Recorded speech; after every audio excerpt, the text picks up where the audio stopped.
after Johnny Hughes' birthday. We're all here thanking God for his life and the fact that we're all alive to see 6th of September 2018. It certainly is a good month. September promises to be good, and so you just have to walk in it. Just believe and go out there and do your best. Good morning, gentlemen. Yesterday was Hope you had a good night. Oh, I'm sure you had a super night. Yeah, fantastic. Yesterday, after you conspired with Ethanam to bring the breakfast on Johnny, yesterday they pulled so I was concentrating on my interview, and Harry kept saying, "Wrap up the interview." So I was wondering. But it was time. You know how you never we have another interview at like 5 minutes to time. I said, that's not possible. So I was wondering what it was. Then I knew something was fishy, but I didn't expect it. Then from one surprise to the other, it was exciting. So congratulations to Mrs. And I'm Hughes. I'm sure Mrs. Hughes did the final trick. The supper was I don't like icing on cakes. The supper was good. No, I know. There wasn't a cherry on top of it? Say again? There must have been a cherry on top of it. But thank you all very much. Everybody who took time to wish me a happy birthday. I'm most grateful. I think that the birthday wishes that were sent to me were most valuable or more valuable than if somebody had given me cash. Nobody gave me cash anyway. But we still didn't get the tracks. People were disappointed because we all came out trying to, you see, I said, be witness to. I said I was going to consult my wife to decide. Then when she came, if I had recorded exactly what you said yesterday, I said that I said my wife, you had consulted with your wife, yes, and she said, and she advised. Exactly. Then yesterday she brought breakfast. The breakfast was not part of it. Then she brought cake at lunch. Then she brought champagne. Then she brought drinks, pizza. Then in the evening she said, "Oh, let's go for dinner." So you couldn't share the So the one who had agreed to do the thing with me, she was the one that was remote controlling. Men, be very careful of women. All right. That's why they say you are the head and we are the neck. That's okay. They will always find their friends, because my wife, for example, met Amma only once, met Ethanam only once, but they were able to find two friends. Find quickly. something quickly. We don't need a long time. And that's why Uncle Ebo White will say women have our own network. If yesterday was your birthday, to wherever you are across Ghana, the world and beyond, we'll say happy belated birthday. Next time, remind us, and we'll treat you same as we did Johnny. Good morning, and the show is starting right away. From the headquarters here at TV3, we're supposed to rock your morning till 9 a.m. and get you excited. The newspapers will be in. We'll have a talk with a member of the NDC, and of course, the rant is on the double track system. But Johnny and Amma, talking about this double track system, yesterday I get a couple of questions asked that I couldn't answer. Maybe the Ghana Education Service would quickly come in. I got parents asking me that these 10 cedis that they are charging, what exactly is it for? I had not thought about it until these parents started doing the calculation. That we have about 490,000 students. Now, each of them is paying 10 cedis to access the code. If you put that together, that's a 5 million Ghana cedis. That's 5 billion old cedis. Absolutely. So the question is, what exactly is it for? Who is that money going to? Whose account and which account is it going to? It's a fair question to ask. Yes, and so I tried reaching Cassandra, but I couldn't get her. And so I told her, well, let's see how it goes, but I have no idea. And if you think that it's just one parent, then 10 cedis, okay, and yes, after all, the thing is free. If you look at the wider picture. Yes, that's 5 million Ghana cedis, and of course we'll have more. So maybe the GES should come and explain. They will need to explain and also tell us why the network isn't active. Because people would want to access their if you like results and know where they've been put. But they can't access it. But then during busy times like this, is allowed. I was thinking, network. There's this sort of network. I mean, but you knew that the numbers look when they registered for their BC. You knew that the numbers will boom, and so you create more space. I mean, there's always a way they do it. Yeah, they have no doing it. So it's not an excuse. Somebody was telling me that back in the day, I mean, when you finish your BEC and you're told that you have a certain school, say George from Accra to Pope John's, you will have to pick a vehicle from here, go to Pope John's, go and check the list, come confirm, go back again, go and pay and drop the banker's draft, come back before they pick the things and go. So 3 or 4 trips to the school before the admission process is done. But this is 10 cedis that makes it easier. But the question is, where does the money go? Into whose pocket? Because even if you say the guys who are managing the network No, they are will paid. have to be some. No, they are paid. They are. I hear it's the NITA guys. Okay. Who are paid, Okay. and so I don't really know. Yeah. Yeah. So that's where the answer has to go. I mean, It can buy us. It can buy us. us. It can buy us hospital beds. It can buy us ambulances. It can fund the build a free bridge SHS, for the really. Adenta people. It can do free SHS. You know, they can give us some. Oh yes, Yeah. we won't reject We it. will reject it. Anyway, but George, you've got the news coming up. Yeah. News is up next here on your favorite morning show, New Day. Do stay.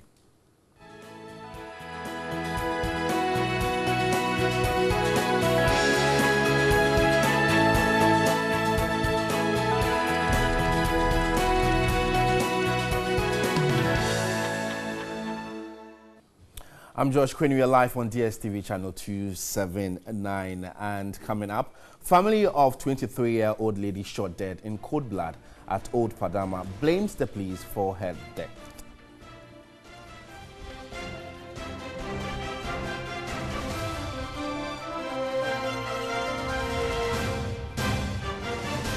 Meanwhile, police is still on a manhunt for 2 suspected armed robbers who escaped in handcuffs from Old Padama on Tuesday.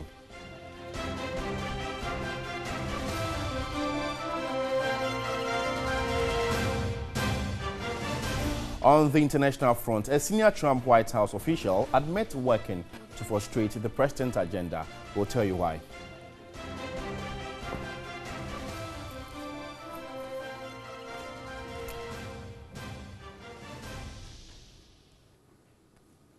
I'm Josh Quinn, and this is news here on New Day. We are live on DSTV channel 279. And on to our very first story. The family and friends of the 23-year-old lady who was shot dead in cold blood at Old Padama have accused the police of being responsible for her death. And father of the deceased, Emmanuel Quest, says he will go all out to find out the killer of his daughter if the police fails to reveal the truth.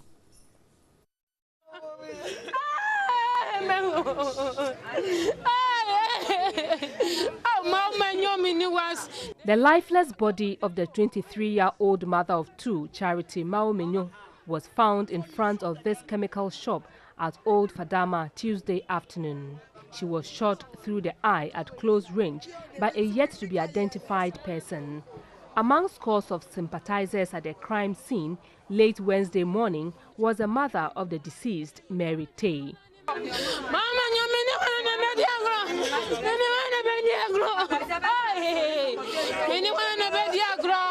The deceased, eyewitnesses say, happened to find herself at the wrong place at the wrong time. According to the chemical shop operator, George Kojo Indikibi, a group of young men were hooting at the police over an arrest of a suspect in the area. He alleged one of the policemen pulled a pistol without any provocation and shot Charity, who was standing far away from the mob. The lady that the man shot, in fact, it was needless, it was reckless, and it was unprofessionalism.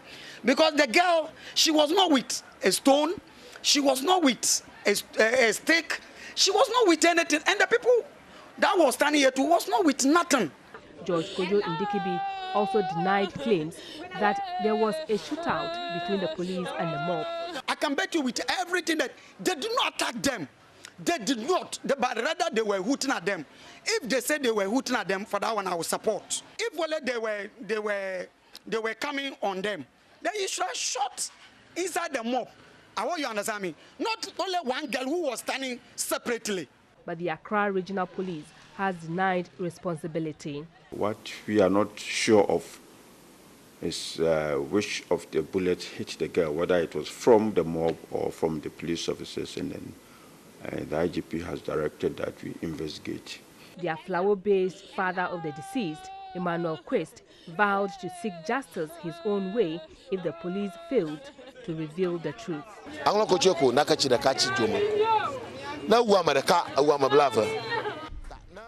You do not spill the blood of an unlost soul in vain. I expect the police to apologize for their misdeed. Anything short of that, we will seek justice for our lost soul. And still on this development, the Accra Regional Police Command has begun a manhunt for 2 suspected armed robbers who escaped in handcuffs at Old Padama Tuesday afternoon. And they are also on the heels of the ringleaders of a mob whose action contributed to the fleeing of the suspects. Meanwhile, the regional command has condemned the growing mob action against police personnel on lawful duties. The incident reportedly occurred Tuesday afternoon at Old Fadama, a suburb of Accra. A team of police personnel had gone to the area to effect the arrest of some suspected armed robbers. The police say the ringleader of the gang and 2 of his accomplices were arrested at their hideouts. The police alleged a group of young men immediately massed up against the officers, damaging their vehicle, leading to exchange of gunshots, which led to the death of one Charity Maumenyo Quest. There were shooting from these young men. Later on, we heard that a bullet hit a girl who was standing by, and he died instantly. He was sent to the police hospital by a good Samaritan, and is now at the police hospital morgue. DCOP George Alex Mensah said 2 of the 3 suspected armed robbers managed to escape in the melee. Police were attacked by people from Aboboloshi because we've gone there to perform our lawful duties. And then the exhibit, which was a TV screen, which was also retrieved from the suspect, was also taken away by this mob. It took a deployment of a reinforcement team to rescue the police personnel from the scene. DCOP George Alex Mensah expressed concern over the continuous mob action during lawful police duties, threatening a more radical response. This phenomenon should not be encouraged at all, because the police are there to protect the public, and the least we expect from the public is to attack the police. Even if the policeman is not doing the right thing, that's not lying on you to attack the police. You don't take the law into your hands and then attack law enforcement officers. We are not going to sit down for this to happen. Any attack on a single police officer is attack on the whole nation, and the police will amass all the forces that we can't. It will be recalled that a suspected armed robber gunned down 3 police personnel and a civilian at Sabonzongo, a suburb of Accra, last month. Away from crime-related issues, let's shift to the legislature, where MP for Boagatanga Central, Isaac Adongo Monday, walked out of an in-camera probe into the bank crisis, accusing the committee of a cover-up. He said the documents are insufficient in unraveling the circumstances leading to the collapse of the 7 banks in 12 months. And the NDC MP said participating in the parliamentary probe will give credence to what he described as shoddy work that is underway. This is a rubber stamp process. It will deliver no value. I am not willing to be part of it. These are the documents they gave to us. Statement of banking sector, press release by Bank of Ghana, press release, governance speech. When it comes to KPMG, they only give you conditions and opinions of Unibank. There were 5 asset quality reviews at Unibank. There were 4 of them in 1 month. We don't even have that report. They claim that there was a preliminary work that was done by KPMG to take a decision to go into it. We don't have that report. We don't even know the terms of reference of the job that KPMG did. We don't even know what contract we signed with Boulders. We don't even know the full report of Boulders except executive summary of Boulders' work. Why will I sit in that meeting? I won't sit in that meeting. And if you just tune in, you're watching news here on Newday, we are live on DSTV channel 279. And the largest shareholder of defunct Unibank, Dr. Kobna Dufour, and 16 others, including his son, alleged to be shareholders and interested parties, have been dragged to the High Court over the collapse of the bank. And Ni Amano Dodu, who is in receivership of the 5 collapsed banks, Beige Bank, Construction Bank, the Royal Bank, Sovereign Bank, and Unibank, to form the consolidated bank, filed a suit Tuesday, September 4. Nidodu wants the court to make a declaration that transactions in the then Unibank resulting in the unlawful loans, the unlawful advances, and the acquisition of assets in the names of shareholders, their related interests, and or persons related to the shareholders are unlawful. He is also praying the court to declare that directors of the bank acted in breach of their duties and should be liable for the collapse of the bank. Ni Amano Dodu further wants the court to declare that the shareholders are jointly liable for the repayment of the amount of over 5.7 billion cedis given to Unibank by the Bank of Ghana. The receiver is also seeking an order directing the defendants to return and or transfer the assets mentioned in paragraphs 31 and 32 of the Statement of Claim, as well as all other assets identified in this matter to have been acquired with the funds unlawfully taken from Unibank Ghana Limited to the plaintiff. And now to the camp of the NDC, where the party has closed nominations for its national executive positions, and a pre-vetting has been conducted to ensure that all clinical errors are corrected before the main vetting comes off next week. In all, there were 101 people who picked forms to vie for various national positions of the National Democratic Congress. The party will be seeking to fill positions from the national chairman and vice, general secretary and deputy, national organizer and deputies, communication officers and deputies, as well as the treasurer with a deputy. Members of the party who picked forms to contest various positions trooped to the party's Adabraka headquarters with their supporters amidst fanfare to submit their forms.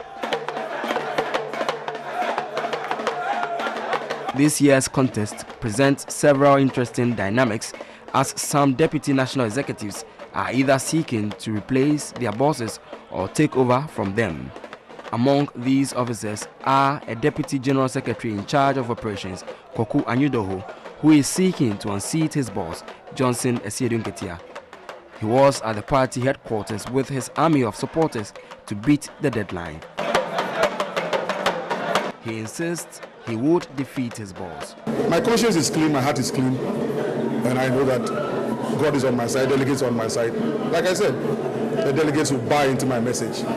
It will come and it will pass, and people will know that I wasn't just testing the waters, that I really put my feet deep in those waters but did not sink. One person who is also aiming to move up in rank is the current Deputy National Organizer, Madi Jibril. In life, one has to progress. You progress for the positive, believing that you have served a point and you need to move on. Fred Agbenyo also wants to head the communications department of the party. It's all about really motivating the people and bringing them on board. It's about how to generate information and disseminate information. It's about to build network across the various political divide. And these are the skills by the grace of God that are bringing on board. Now that the nominations are closed, aspirants will have to wait for the outcome of the vetting committee's report to know whether or not they would be on the ballot paper come October 20. Bet Zidane is the Deputy Director of Elections. It is pre-vetting a work which will be done before the main substantive vetting is done. And so this pre-vetting is just to ensure that if there are clerical errors, they are corrected. So all those things are matters that we deal with as part of the pre-vetting by the Electoral Committee before the vetting committee is sits.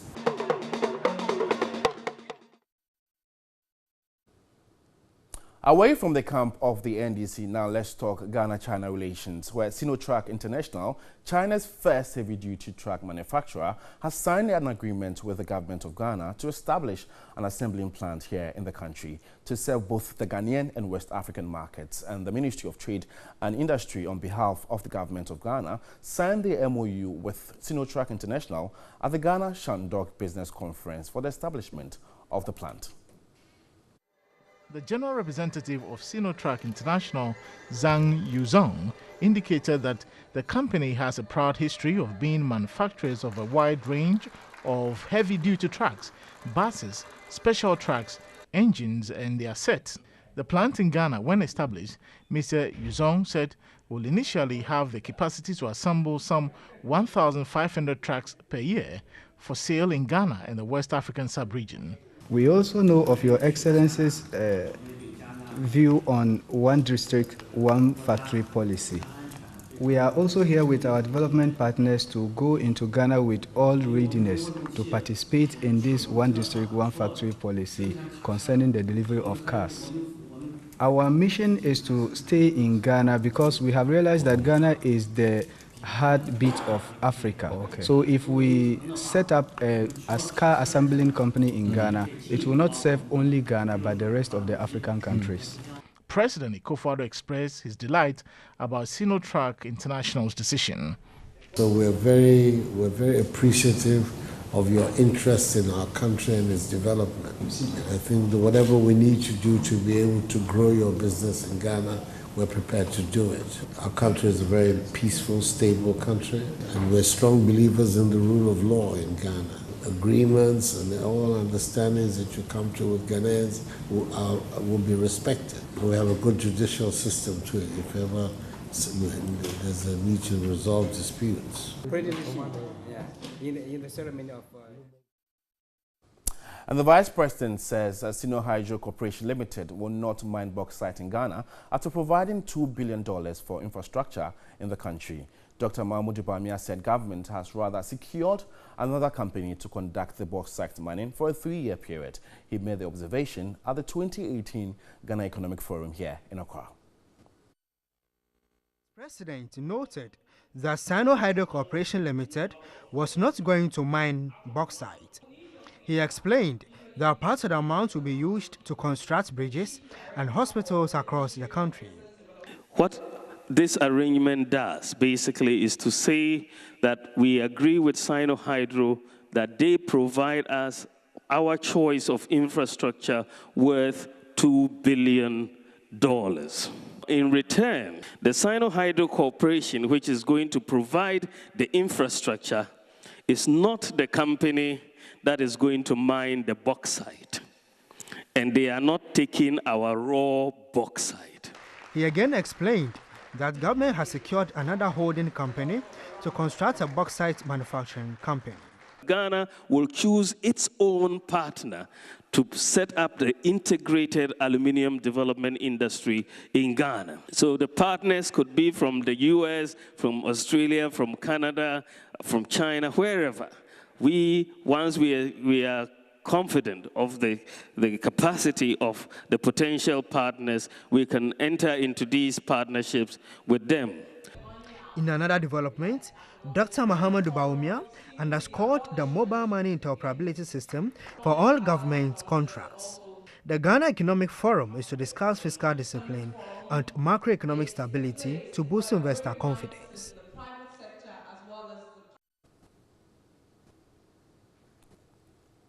Away from the shores of Ghana, let's move straight to the United States of America, where an unnamed senior Trump official has said members of the administration are working to frustrate parts of the president's agenda to protect the country from his worst inclinations. And in a New York Times editorial, the author said President Trump's immorality and impulsiveness had led to ill-informed and reckless decisions. Mr. Trump labeled the anonymous writer gutless and the newspaper as funny.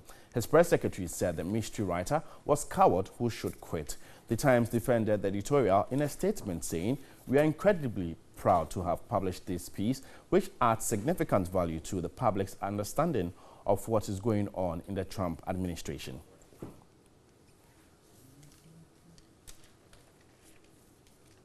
And on that Trump note, we end news here on Newday. You can get more news updates on our website, freenews.com. Alternatively, you can join the news team at 12 on Midday Live. I'm George Quinny. Thanks for watching. Good morning.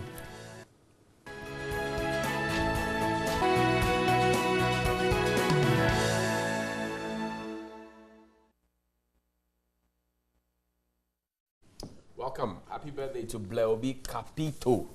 It's your birthday today. The Business Finder for this morning says, investment safe in Ghana. President assures Chinese business community. And we have the market summary also there. Plus, Sino Hydro deal innovative, according to the Vice President. ESLA raises 264.80 million Ghana cedis at 19.50%. The Ghanaian Times reports that the president woos Chinese business investors, says Ghana is having for peace, security, and stability. World Bank to release $50 million to combat galamsey, and Chinese company to set up heavy truck assembly plant in Ghana. That makes two, plus the VW folks. A free SHS enrollment challenges. Parents beseech GES Solution Center for to resolve placement issues, and 2 billion Chinese loan to bring infrastructure, bridge infrastructure gap. The BNFT says only industrialization can save job losses. Jospon CEO and government to integrate all payment systems next year, Vice President. And robust digitization will shore up tax yield, according to the Ghana Revenue Authority. Sorry. The Daily Guide, Sino truck coming with plant. Auditor General exposed over 7.6 million car splash, and MPs grill governor over collapsed banks. Serene Insurance launch, and KPMG sues Unibank directors for 5.7 billion Ghana cedis. The Daily Graphic, Chinese investors coming. Heavy-duty truck manufacturer Sino truck to set up in Ghana. Fever extends Nyan Techi's ban, and Christians deserve national worship monument. Reverend Frimpong Manso hits back at critics. Ake Energy supports 150 students in Western region to access education. Of course, these are the front page stories we have as we. The trendy one is the closure of the banks, and the matters are rising. The committee sitting in camera. Why are they sitting in camera? That's my question. Why? Well, we're told, I mean, the reasons being offered by some of the people around the whole process is that this is an issue that has to do with people's money and emotions and stuff like that. And so the only way to do it in a way to sanitize it, not to further raise emotions, is to do it in camera. But that's where I have a difficulty, because you see, and they cite the example of the DKM, and that when it came to that, they had to go. Is that not why we still don't have the money for the DKM? Yes, exactly. God is love, and all because it's an issue that I guess that every Ghanaian will be interested in. Yeah. And I know a few other civil society groups have suggested that it be done openly, but it doesn't seem to get the concerns. I don't know. Already the takeoff was chaotic. We saw what happened yesterday, where we're told that by some members of that committee that certain documents that they were supposed to use at the sitting were sent to them via WhatsApp. That's what the committee members said. And they said that, well, it's a norm that when a committee is sitting, certain documents are sent to them via WhatsApp. I really don't know what is going on, but I think that if we do not get a proper probe into this, that the outcome is acceptable, I think that would have wasted I also think that, look, the hey that we saw yesterday, especially from Honorable Adongo, was needless, if you ask me. Because as soon as he got into the meeting, and then he checks out, comes to, so eventually, Marcus Ibeboa was the chairman, actually went personal and actually asked him, look, you went to borrow from one of these banks, you have not paid your loans, and following which the banks have collapsed. So if we're talking credibility, you should be the last person who speaks. And I didn't expect us to get to that level. Right. But my point is, if we're able to do you remember the cash for seed saga? We're able to do it openly. He had money, he had emotions, he had people's credibility at stake. Right. We did it openly. The bribery allegation against Mr. Jakunwa, Muhammad Yariga, and all of that, we did it openly. Everything out there. There are many others that we have done openly. People who appear before the Public Accounts Committee and the rest, they're all done openly. So this also is our money. This mirrors on us. It does. You know, when the banks collapsed, they took 450 million of our money and used it to set up the consolidated bank. So why can't we have it open? Exactly. Why? And in any case, the people who are sitting in camera, we elected them to go and represent us. Are they representing their interest, or are they representing our interest? Who decides that this should be in camera or Asaka? Or once you get the cloak of member of parliament, then you become what? A decider for the people who elected you to go there. You are there to be representing the people and doing their will. The people are saying, we want to see what is happening. We want to know who is telling the lies, because it's become an issue of politicking. You have elements from the NDC say they are not doing, the government is not doing it right. You have people from the government to say, we blame you did it wrong, blah, blah, blah. So do it publicly. And then let us all judge. we will judge for ourselves. Tying this in with the fact that our economy is tight and people just seem to be mismanaging the little monies that come into their hands is the fact that, Dr. Papako Isindum yesterday was saying something of using the pension monies that are sitting there in the banks to help raise the minimum capital requirement. Yeah. But I find it very dodgy because in this current dispensation where we've seen that banks are not being managed well because people don't have that financial discipline on themselves, I don't think it's a way to go. I disagree with him because want to use my mother's pension fund. Exactly, and we know how these pension funds go. At the end of the day, people are not even getting what they're due. And so to think that we'll go and take that money and at the end of the day, when that pensioner comes, his money will not be found, I think is not one thing we should do. And I agree with you all. This thing, I think we need to have clear-cut decisions as to what cases can be done openly and what cases are supposed to be behind doors. But it's not just when we have a number of member of parliaments being, involved, then we decide that this should be heading and others should. I mean, what is good for the goose is good for the gander. We're all Ghanaians and we're all under the law. And so we need to get probity, make sure we are all accounting for what we do. Otherwise, at the end of the day, people will do it knowing that they can go away scot-free. There's a group, the parliamentary, they work from Parliament. They are, I think, a civil society group or something like. They work from inside Parliament, and they've been monitoring, a lot of the happenings in Parliament. Actually, this committee sitting, which is supposed to delve into the collapse of these banks, was issued a long time ago, about a year ago or over, when the matter started cropping up. Members made statements on the floor of the House. The Speaker of Parliament, Right Honourable Professor Michael Quay, gave a directive to the Finance Committee of Parliament to investigate this matter. So if they had investigated it a year before, we wouldn't have had this situation. I'm trying to look for the document. Okay, the documents. Okay, so it's the Pan-Africa ParliamentAfrica.com. That's the group. And this is signed by Executive Director Sami Dakwe. Says, as the Finance Committee prepares to launch investigations into the collapse of several commercial banks in Ghana, we employ the committee to be mindful of how their collective inaction in the last 17 months have contributed to directly or indirectly to the situation we have. Our checks have revealed that the committee has failed to heed to the directive of the Speaker, to check this. Now, he says that on Thursday, 4th April 2017, the Honourable MP for Nkranza South, Charles Kunedu Yadom, made a statement on the floor of Parliament on the topic, socio-economic effects of sham microfinance companies in Afro region. That was when the DKM issue came up.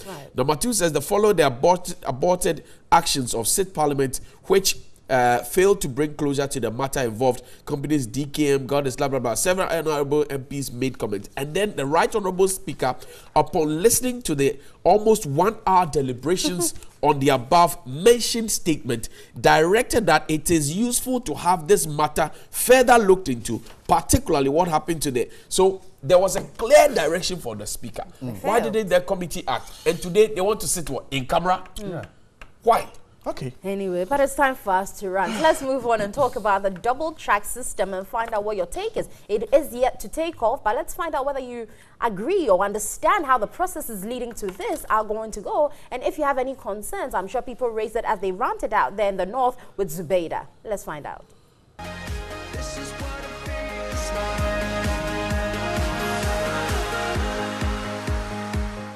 The much talked about double track is finally here. We have a total of 490,514 BEC candidates who have successfully been placed in various senior high schools across the country. Now, half of this number is expected to report at the various schools by 11th September, whilst the gold track will also report by 8th November 2018. Some parents have raised concerns about the fact that their wards will have to stay back at home whilst others go to school. I am here with some gentlemen and we are going to rant on whether the double track system is the best way to go for us right now.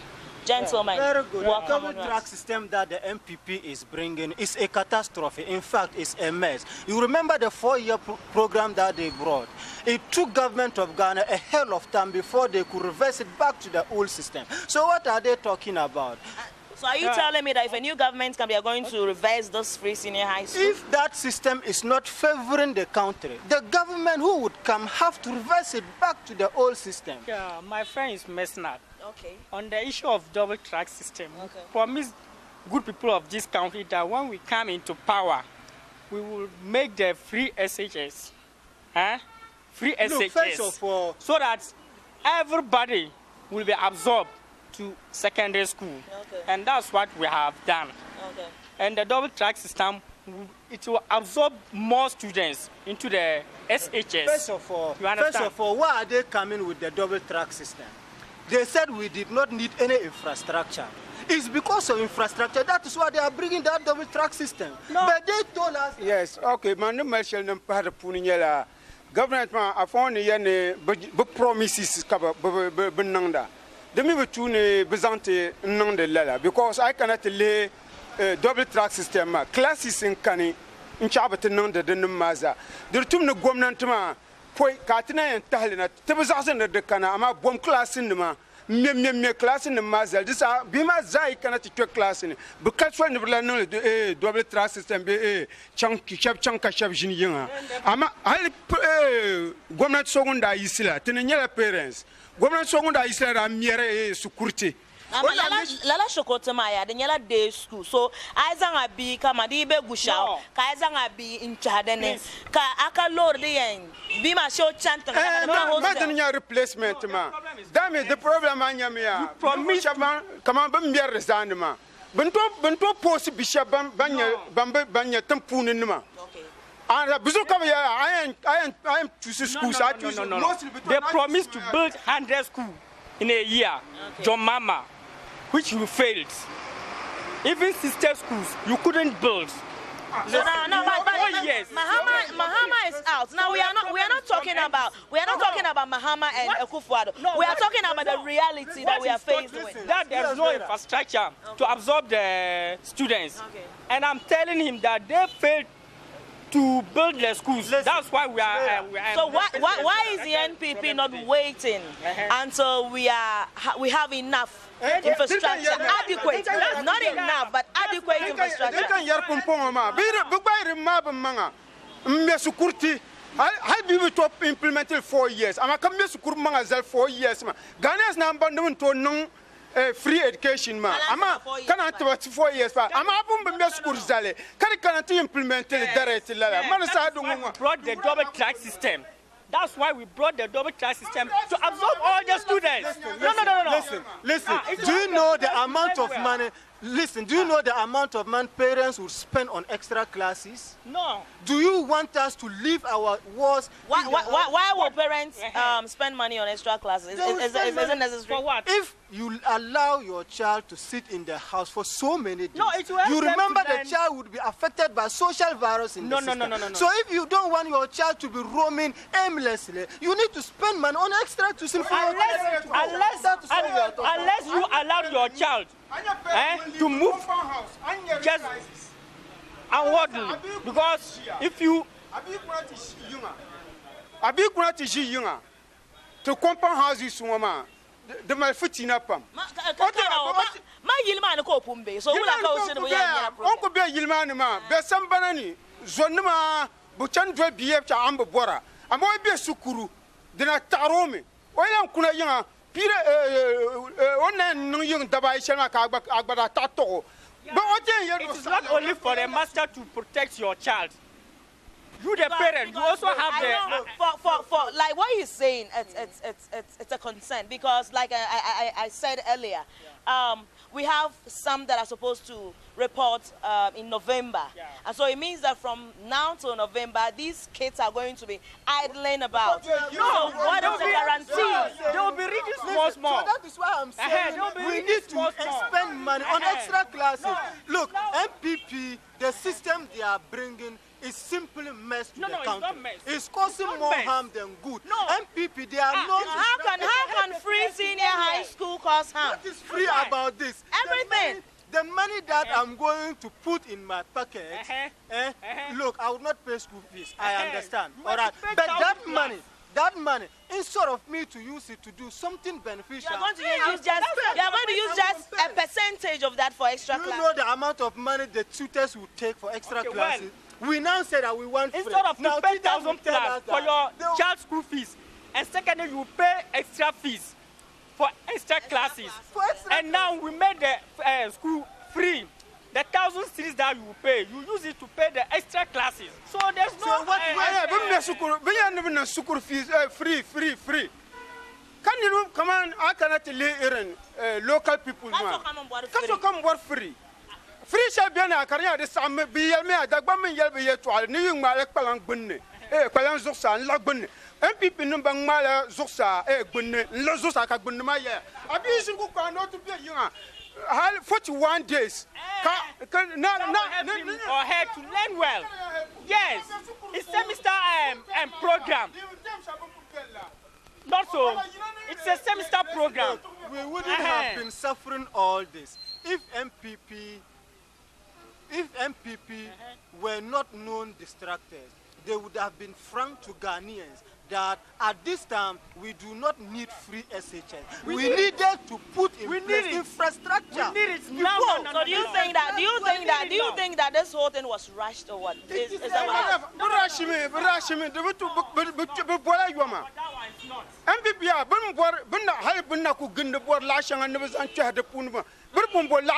At least 2 years, 3 years.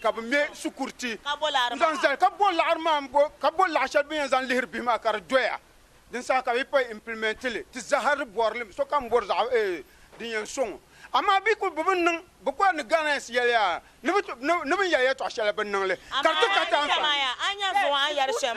Anya Zwaya Shama. The Mala and this enemy year to Ambe Yarlama Kama, the Kulbe Zialame and this in a book.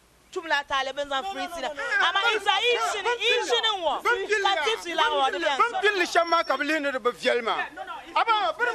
This is a campaign promise and we are fulfilling it. Listen. Okay, it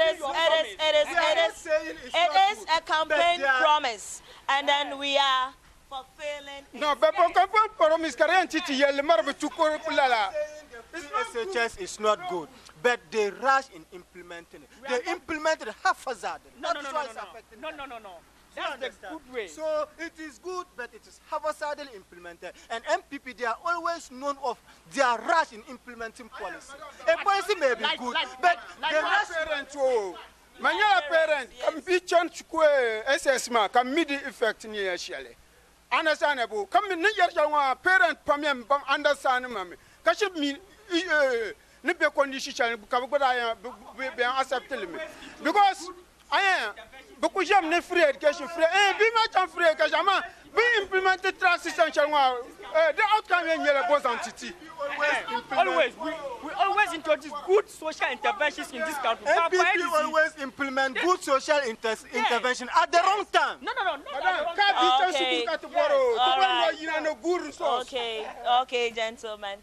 Thank you so much. The NPP will always implement good interventions at the wrong time. These are not my words, but the words of a Ghanaian citizen. My name is Zubaida Ismail. This is Daily Rant, reaching you live from Tamale.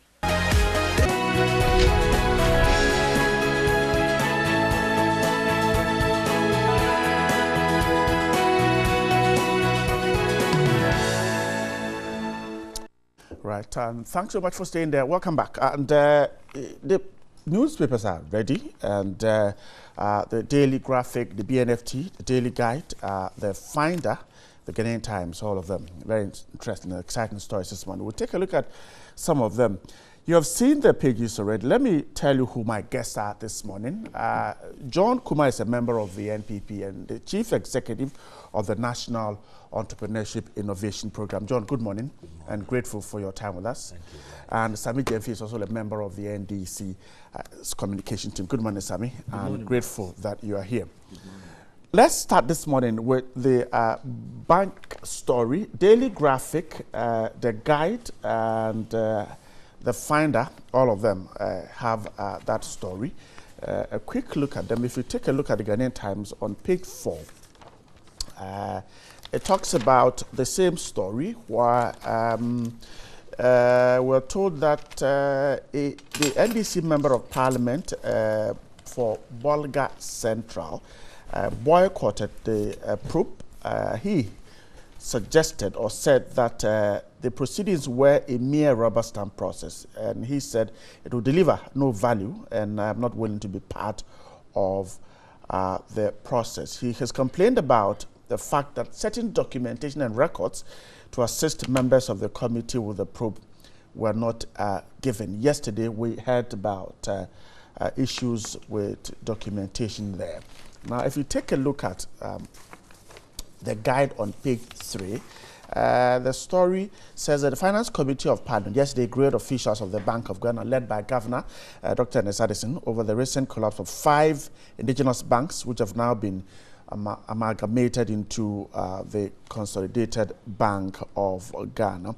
The committee, chaired by member for New Juabing South, Dr. Marcus Iboyebo, expressed concern about the development and sanctioned a parliamentary probe into what went wrong. So that's a story on the guide. Let's start the conversation this way by taking a look at what the committee's sittings means to some civil society organizations.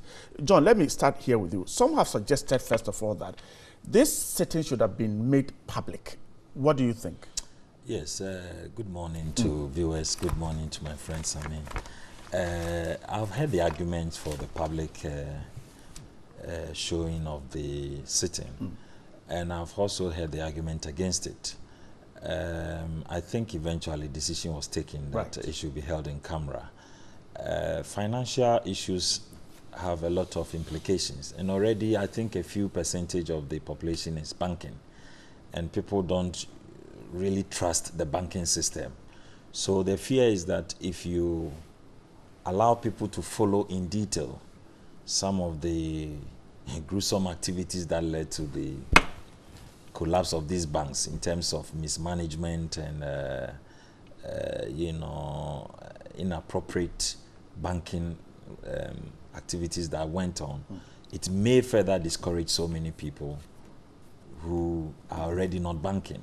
So that has been the argument, that because of that they prefer to hold it in camera and then see how best they can manage the information to the public, because we don't also want to see public a panic withdrawal from the public. Because of what may come out of the sitting? Because of what may come out. Well, that's the fear. And we are already witnesses to what happened with Piram, with DKM, with God is Love and the rest. So with the collapse of Unibank and UT Bank and all these things, if we are not very careful, it may trigger panic withdrawal from the banks, and so they want to manage it. For now, I agree with whatever decision they have come to. They have the facts, and they think that the best way to handle this matter is to listen to the relevant individuals concerned and then come to the public with the relevant information. I think it offers all of us an opportunity to look at what really took place and to see how best we can improve on our banking and financial sector so that we avoid any future occurrence of such unfortunate situations. Obviously, we have seen so many people losing their jobs because of this situation. But of course, it is very relevant because the action has also saved about 10 million depositors who have their monies with these 5 banks and more. So on the whole, I think that we hope that something very positive will come out of this process. And I've heard one member of the committee. We'll come to talk about that. Okay, we'll come to talk about that. So I hope that Parliament is enjoying to do the right thing and to help protect the purse of this country. And given this opportunity, I trust that this is not the first committee we have seen Parliament formed on scandals. And almost in most cases, we get to hear what really happened and what can be done to prevent future occurrences of such things. So we are counting on Parliament to do the right thing. I'm grateful. Sammy, your take on that. Let's hold the sittings in camera. Thank you very much, Bright, and good morning to my brother and cherished viewers all across the world. You know, yesterday I officially filed my nominations for the position of National Communications Officer of the NDC. And Bright, I was completely overwhelmed by the liquid love and support that the hundreds of party supporters and sympathizers who thronged our headquarters yesterday showed me. And so permit me to use this opportunity to express my profound gratitude to all of them and to all the people who have stood with me and who have supported my candidature since I declared my intention to contest for this position. I'm grateful for their goodwill messages. I'm grateful for their words of encouragement, their words of counsel, their prayers, and their support. So I want to say a big thank you to all of them. You know, I have a lot to say about this banking crisis and this probe. So we can start. But let me start with your question. Right. You know, I was one of the people who supported this idea that this banking crisis should be probed by the August House of Parliament. But Bright, I must be honest with you that I am getting increasingly worried and disappointed in Parliament as far as their handling of this issue is concerned, because it appears that this probe and this whole process is turning out to be a cover-up and a rubber stamp process. And I'm not too sure that this process will be able to cure the mischief out there and resolve the concrete and fundamental issues which have been raised in this whole banking crisis. Is it because it has been held in camera? That is just one of the reasons, and I'll give you many other reasons. But let me start with that issue. You see, I disagree with my brother because I think that when people are kept in the dark, confusion thrives and speculation thrive. The only answer to darkness is light. You understand? And we must all understand that the banking sector thrives on public confidence. And so I believe that we should have carried out this inquiry through a public hearing in a transparent manner that will engender public confidence in the banking sector. Right? This is arguably the biggest financial scandal to have hit this country. We are talking about over 6,000 people losing their jobs through this scandal. We are talking about a whooping 8 billion Ghana cedis, of taxpayers' money, being used to fund the bailout of these banks. We are talking about 7 indigenous banks collapsing and its ramifications for our economy. So I believe that we are all stakeholders. We are the customers. We are the taxpayers whose monies are being used to bail out these banks. And so we deserve to know what really transpired and what really accounted for this problem. The argument that, oh, financial issues and banking issues are sensitive, and so we must carry out this investigation in a confidential manner, for me, does not fly. That is because we know that KPMG has already investigated some of these banks. PricewaterhouseCoopers have already investigated some of these banks. Builders have already investigated some of these banks. And the reports are already in the public domain. The Builders report is already in the public domain. The KPMG report is already in the public domain. So the issues are already in the public domain. Who are they trying to protect? Who are they trying to shield? Are they trying to shield the officials of the Bank of Ghana who have been found culpable by Builders to have received kickbacks from Capital Bank? Are they the ones they are trying to protect? Are they trying to protect officials of the central bank, officials, you know, who are affiliated to politicians, who are complicit in this whole scandal? Who are they trying to shield? Are they trying to protect the governor of the Bank of Ghana, Mr. Addison, Dr. Addison, whose incompetence, whose crass incompetence and negligence led to the collapse of these banks? Because we know that in the case of Beach, in the case of Sovereign Bank, in the case of Construction Bank, the central bank's reason for the revocation of their licenses is that they acquired their licenses through false pretenses. And the one who actually signed their perpetual licenses was Dr. Addison. What due diligence did he do? the people of this country would want to know. Why must we spend the taxpayers' money to fund his incompetence? Why is he still at post?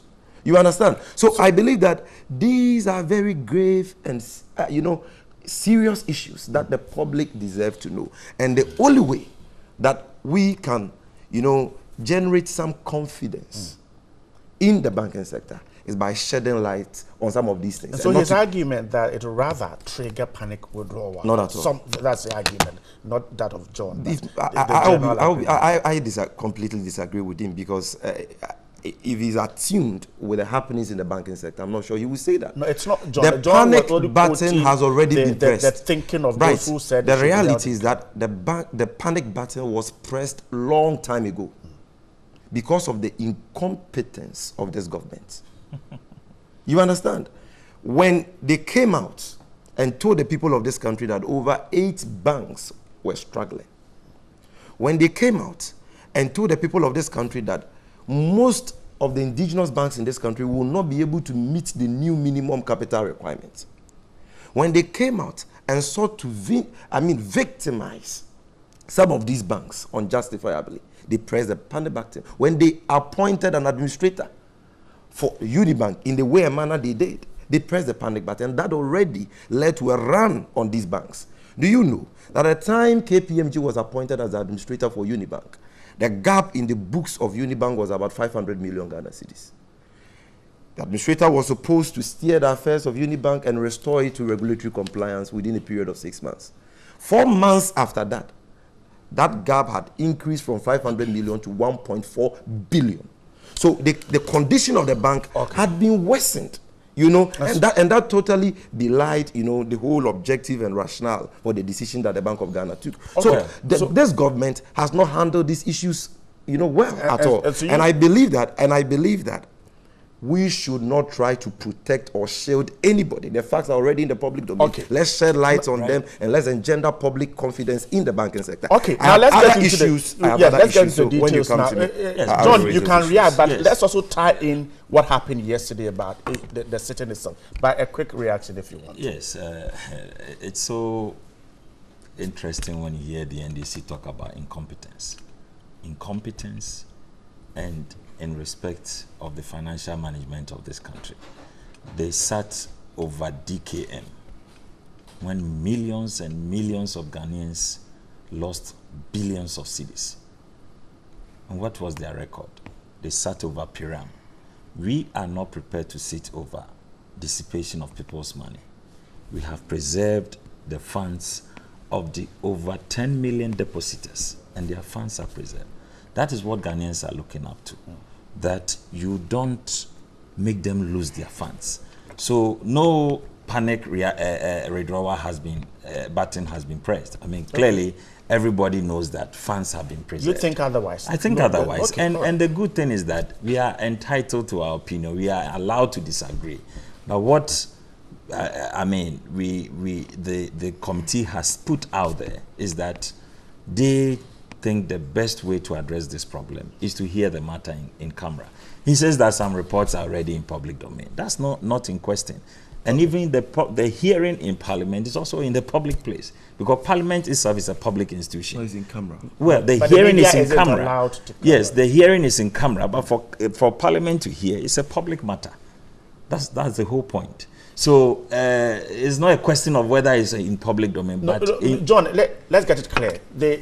The media won't be part of what. And the public won't be part. But the public. When we say public hearing, it's not only when it is on TV or on radio that is public hearing. Yes.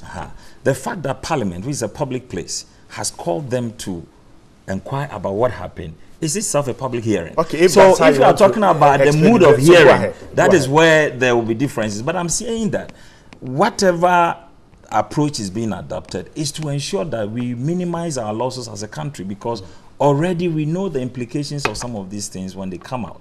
And so they are saying, let's manage the information. Yes, we are also public, but the parliamentarians represent all of us. And they can better, presumably it's a rebuttable presumption though, that they are better placed to analyze this matter and give the best recommendation on our behalf. Okay. Now, I don't see how this displays any incompetence or attempt to cover anybody. Look, I will never sit on TV to cover anybody who took kickback from any bank to collapse it. Why? What would be my interest? Did I enjoy with him? Okay. I mean, these kind of things, I don't see why anybody will be motivated to say, come and go and defend a Bank of Ghana official who helped collapse a bank. That is not my interest. And I think that my interest is to help protect the country, the economy, jobs, and funds of people. And so the contribution we are making is to the fact that whatever best advice and best practices Parliament has come out to say, let's support them and hope that they do a better job. And we encourage them to do a good job. Okay, now let's jump into the substantive issue now. What happened yesterday? Honorable Adongo's walkout and the fact that he's claimed that certain documents were not given to them. Sami, you can take a first bite on that. Okay. First of all, I think that this platform is a very big platform, and so we need to be factual in our submissions. Yes, Parliament is a public institution, but Parliament has various ways of sitting and various ways of conducting its affairs. What is happening is an in-camera hearing. It is not a public hearing because it is not open to the public. It is not open to the media, and so let us that respect is your understanding, fine. Now, secondly, it doesn't. My brother cannot. I find it strange that my brother will sit here and say that this government has been responsible in the way a manner it has conducted and itself relative to this banking crisis. John, it is a fact that the license for Beach Finance Capital, the license for Construction Bank, and the license of Sovereign Bank were issued to them by the Bank of Ghana in 2017 under your government. But how that is a fact. How does that change that they started operations under the NDC? Please, can you allow me? Their temporary licenses were issued by the NDC. Can you allow me? John, now we also know. We also know, as a matter of fact, from the Bank of Ghana, that these banks procured their licenses through false pretenses, and that the necessary due diligence were not done on them before these licenses were given to them. I am saying that the man who signed those licenses can still not be at post. He must not be allowed to mount the moral high ground in the face of this gross incompetence. And you people cannot close your eyes to that. That is the point I'm making. Why are we dealing with three banks? What about the other banks? Again, you see, when you were in opposition in 2016, specifically on the 21st of September 2016, you organized a lecture on the theme, the Ghanaian economy, a foundation of concrete or straw. I don't know whether you remember. Yeah, and on page 59 of the speech of Dr. Bawumia that day, he promised the people of this country that he was going to establish a financial stabilization council if the MPP was elected into office to bring stability in the financial sector to resolve some of these, banking issues. Now, 19 months in office, what has happened to that promise? Where is the fiscal stabilization council that Dr. Bawumia promised? You have not implemented that. Now, instead of that, you have introduced a ridiculously high new minimum capital, requirement for these banks to meet. And today, the local banks are struggling to meet that. It's only the Nigerian and other foreign banks who are meeting that. You are crippling the banking sector. Banking assets are on the decline. Credit to the private sector has been on the decline since you inherited office. You have refused to clear your exposures to these banks. You have refused to pay contractors their money so that these banks can get their money. In the case of Unibank, your own administrator, KPMG, told you that pay Unibank the amount of money that you owe them, which is a whooping 868 million Ghana cedis. You have failed to pay that. And as a result of that, banks are collapsing. And you are sitting in the comfort of this studio, telling the people of this country, looking them in their eye, that you have been responsible in the way and manner you have, conducted yourself relative to these issues. Now, on this issue of, you having not pressed the panic button, you see, go and look at the KPMG report. And you would realize that for the 4 months that administrator took charge of the affairs of Unibank, they lost over 600 million Ghana cedis of deposited money. And you attributed that to the fact that... Obviously, that was consequent upon the appointment of the administrator And that was as a result of the way and manner the Bank of Ghana, carried out all these activities. So clearly he cannot run away from that. And did I hear him talk about DKM? I think that you people should bow your heads in shame as far as this DKM matter is concerned. That is symptomatic of your deceitfulness and your dishonesty. You promised the customers that you were going to pay them. Go and speak to the customers. Some of them are dying out of the shock. You have not paid them. The only people who have received their monies are those who have received their monies through the processes that we initiated.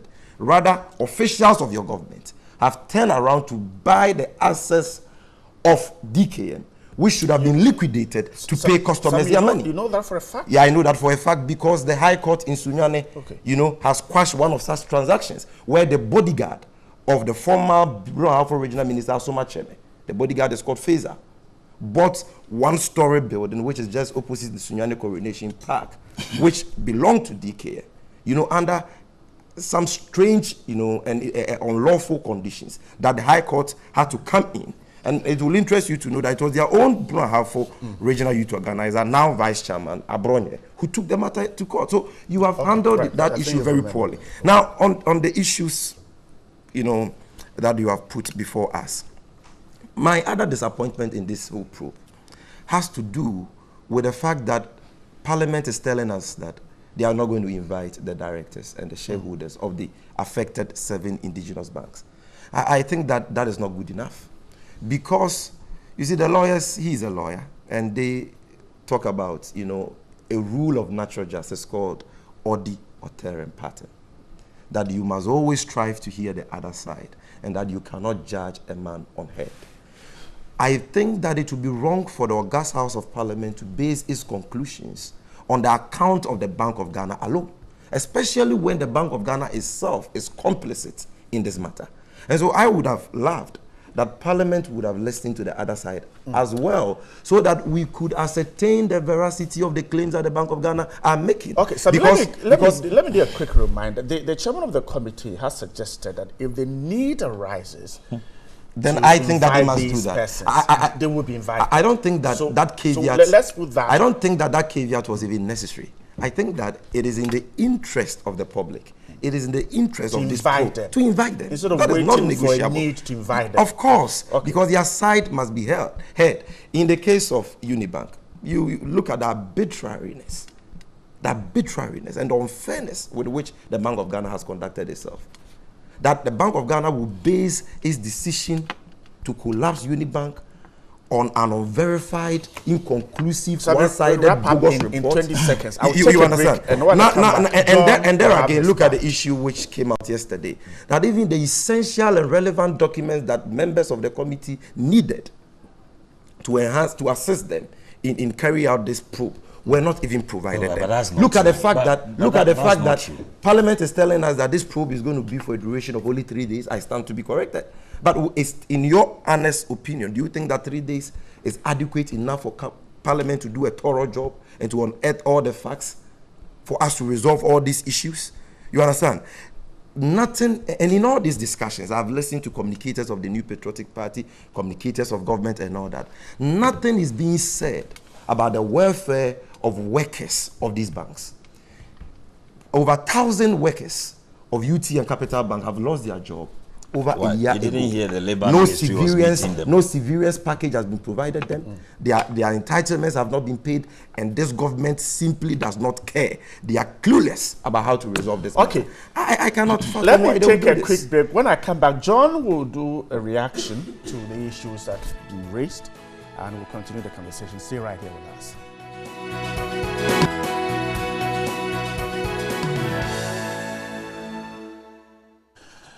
I'm grateful that you're still there. My guests are still here. John, let me quickly come to you. Of course, a quick reaction from what... Of course, some of the issues that Sami Jamfi raised. I am surprised listening to the NDC, who blatantly defend Unibank almost at every platform and never talk about the other 6 banks, because we are talking about 7 banks. Meanwhile, they have never seized the occasion to condemn the irresponsible behavior of the shareholders and directors, which is before the courts at the moment. They have been sued for over 5 billion cedis. So if it's before the court, no, it's before the court. I'm not talking about the merits. Of course, but it is also captured in the report. No, the responsibility of the shareholders and the directors have been captured in the report. The same report that he referred to. Please go on. Why have you closed your eyes to that one? So what is the disclaiming about it? So clearly, Sammy, don't disrupt John. John, please go on. No problem. You know, so if they want to talk about Unibank, they should be at least fair to the facts and deal with the irresponsibility of the shareholders and directors, which have been captured in the report. Then the other thing they talk about, Dr. Baumia's lecture. Do you know Ghanaians call Dr. Baumia the economic prophet? He said about 8 banks were in the verge of collapsing. And in just a matter of time, it happened. It was the NDC responsibility, which has now been exposed. So all that the competent government is doing now is to help address the problems the NDC created. And we have been very, very competent about it. And Ghanaians testify that at least 10 million depositors' funds have been protected. Yes, he talks about workers' welfare. I don't know whether he followed the media yesterday. The Minister for Labor and Employment Relations have made steps to engage the workers and see how best their right packages can be given to them. So these are processes that are ongoing, and that I know the workers are duly being engaged. So when you are talking about competence, the NDC cannot talk about competence when it comes to financial management. The Fiscal Stabilization Council, Dr. Baumia promised. Yes, it's not the only thing we promised. Okay. And we have 4-year mandate to deliver. And gradually, we need to take a number of steps to correct the anomaly in the financial sector. And so far, so good. I mean, there's a committee that has a roadmap on how to curb the difficulties in the financial sector. And so far, it's been very good. He talks about the licenses for 3 of the banks that were issued in 2017.